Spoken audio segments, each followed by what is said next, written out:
Vamos a enlazar con el siguiente punto, que es la, como yo lo llamé, capacidad de captación, que aquí cada uno tiene sus maneras, igual de efectivas para uno como para el otro. Entonces, podemos empezar por Gellert Grindelwald, por ejemplo, mientras que en Voldemort vemos que utiliza, vamos a recalcar esta palabra, el miedo para generar miedo y para conseguir adeptos. De esta manera Grindelwald es más elegante, en su manera podría decirse como un líder político. Él tiene su discurso dentro de que él quiere algo para sí propio, aparcando eso, que luego vamos a comentarlo, tiene una manera de explicarse, tiene un discurso, una ideología que transmitir. Importante, tiene un discurso.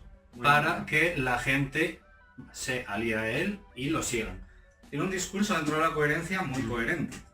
Con lo que vamos a, si te parece, vamos a iniciarnos con Grindelwald, que es, para entender un poco el posicionamiento de Grindelwald, sobre todo en estas películas, hay que irse un poco atrás. Hay que retomar la historia que tiene con Dumbledore.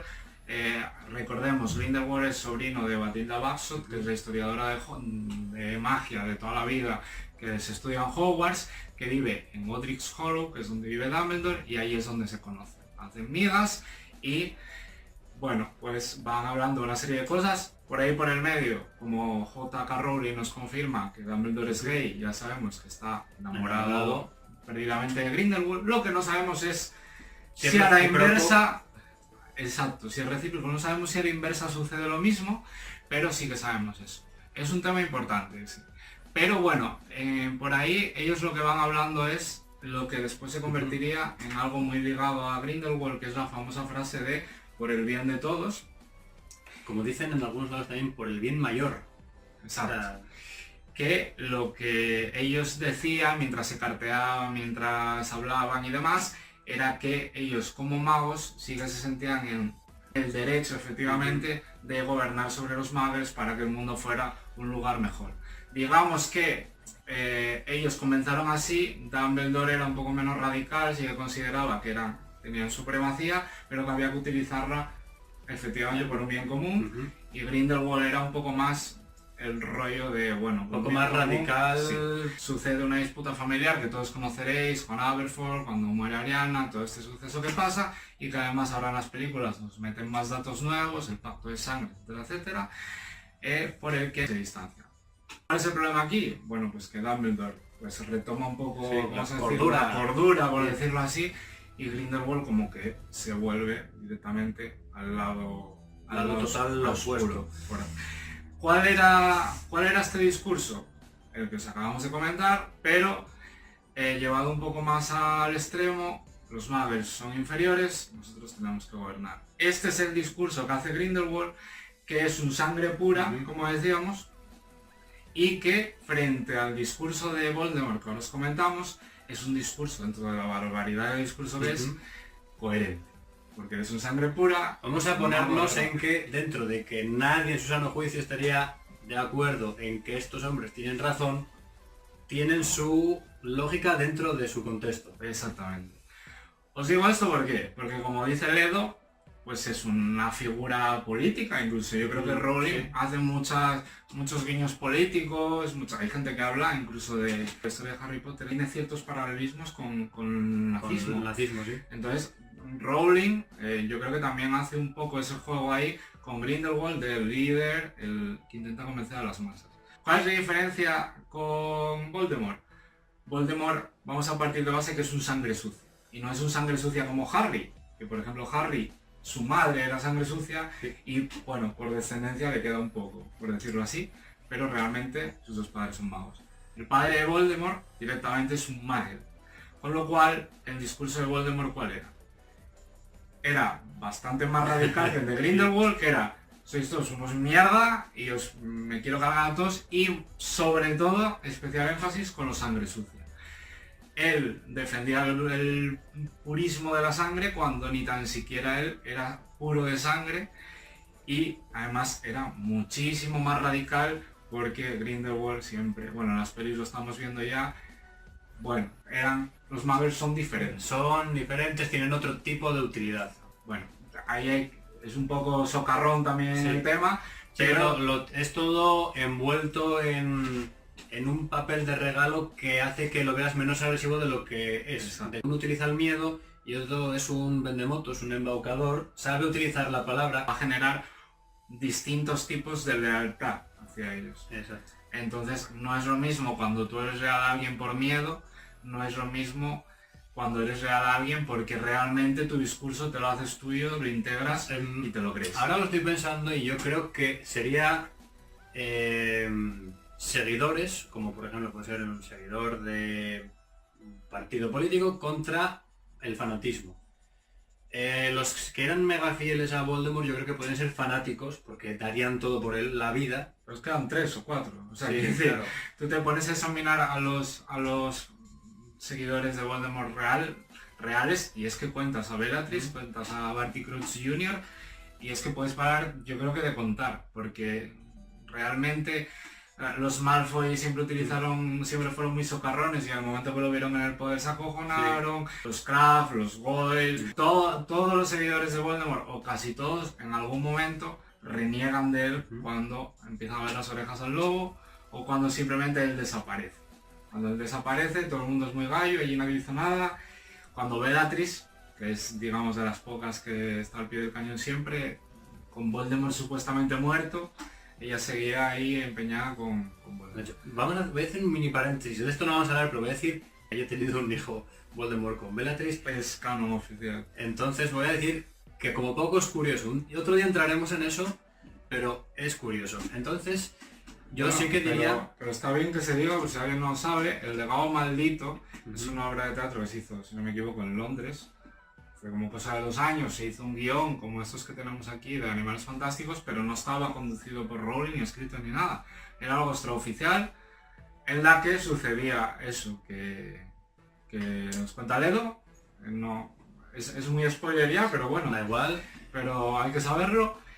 Y J.K. Rowling decidió meterlo en el canon. Esto significa que forma parte de la historia real, no sé dejarlo ahí. El punto de habilidades, yo creo que nos lo saltamos antes. A buena hora. Se lo vamos a dar a Voldemort porque se sabe que es más poderoso, sí. Llega a ser más poderoso y aunque los dos han tenido combates contra Dumbledore, uno tuvo un combate más largo que sería el de Grindelwald y otro sería el de Voldemort, la diferencia es que Dumbledore consigue... Dumbledore no solo no le está atacando, sino que se está defendiendo con, digamos, la magia blanca y la magia negra. De la magia negra cuando atacas siempre es más fácil hacer daño cuando estás defendiendo. Consigues defenderte, además estás pendiente de Harry Potter que lo tenías detrás, que no le pasará nada y además que le sacaba 40 y pico años. Entonces, confronta con Dumbledore y andan ahí. O sea, sí, están ahí y de hecho no se ve un ganador, aunque la batalla sea más corta. No sabemos quién podría haber ganado en un 100%, pero no. Sabemos que Dumbledore desarmó a Grindelwald y por eso él es el que tiene la varita de Sauco.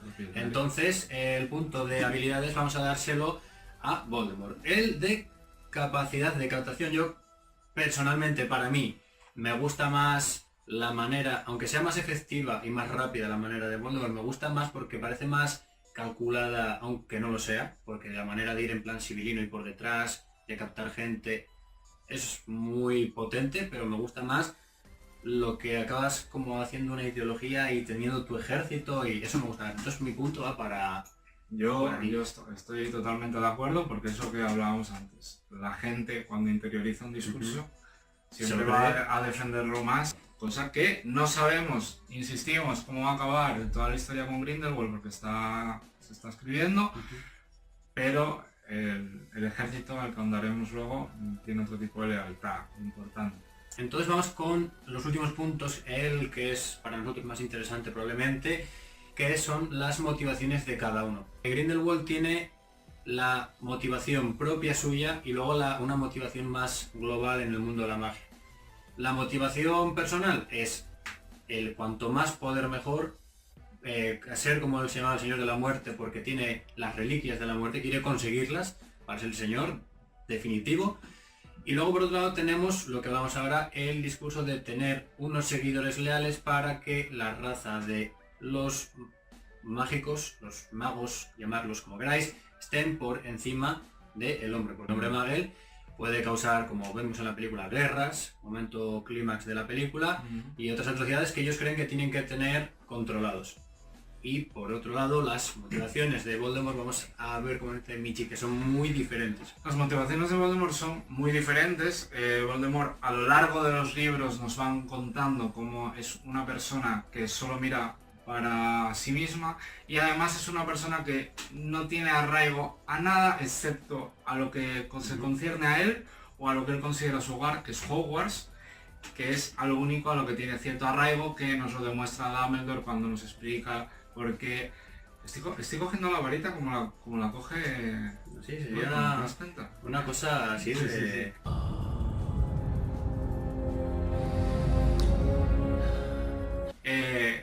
Dumbledore cuando nos explica por qué tiene esos Horrocrux Voldemort y no tiene un lápiz, nos explica que Voldemort es una persona que solo se arraiga a lo que para él significa algo que son muy pocas cosas, y una es Hogwarts y otra él. Todo el mundo le da igual, sus vasallos le dan igual, sus vasallos son la escoria que hace su puñetero trabajo y si después te tengo que matar, como ha pasado una infinidad de veces, te mato. Te mata. Para mí eres el carne de cañón todo el rato. Hay que puntualizar que los dos matan. Sí, hombre. En punto que se nos iba a dar, por ejemplo, la villanía o la manera de matar es diferente. Voldemort te mata tanto si estás interponiéndote en su plan como si un día te cruzaste con él por la calle y te quería matar.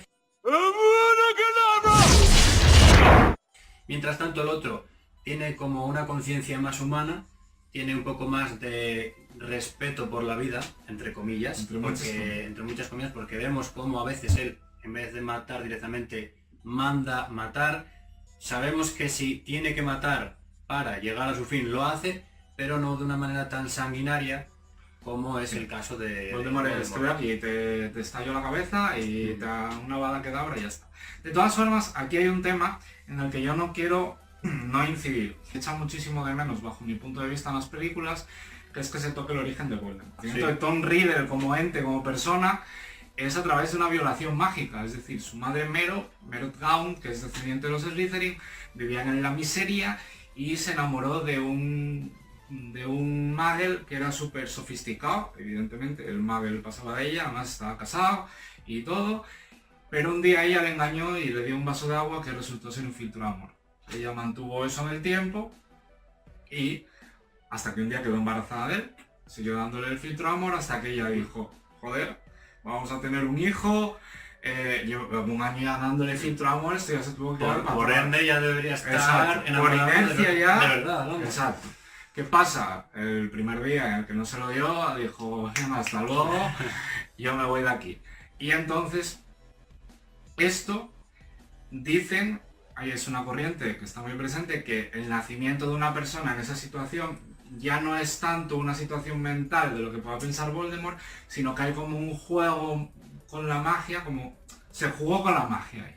O sea, digamos... Con la naturaleza, exacto. Se amorfó una ley natural que es la del amor y la se rompió la ley natural de cómo nace una persona, nace corrompida, porque nace por el poder de una magia oscura, que se supone que es pues violar el poder del amor, al que Dumbledore, por otra parte, le daba siempre tanto valor y acabó siendo tan útil. Entonces, por aquí también pueden venir un poco pues esa personalidad de él, ese solo mirar por sí mismo y ese rollo tan macabro que tiene, que puede trascender mucho más allá de ideales. Sí, porque vemos que está Voldemort violando leyes naturales desde el punto de vista de que desde que es un adolescente ya está preguntando cómo puedes desfragmentar el alma, algo terrible a todos los aspectos, porque te incita ya a asesinar. O sea, para desfragmentar el alma para necesario asesinar. Hacerlo una vez ya es algo imperdonable como para hacerlo 7 veces.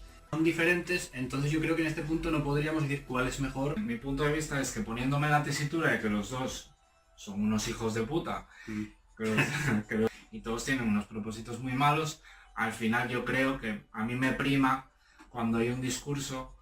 Grindelwald todavía no hemos llegado a ver el alcance que tiene eso realmente. No vimos su villanía porque de momento vimos un discurso, un hombre potencialmente peligroso, un embaucador, pero no sabemos los crímenes todavía que va a llegar a cometer. Entonces yo sí creo que, bueno, Grindelwald tiene una visión distorsionada, o lo que cualquier persona normal sería una versión distorsionada, que es yo por ser mago pues soy mejor que tú, pero al final, pues, bueno, hay un discurso, hay una construcción de algo.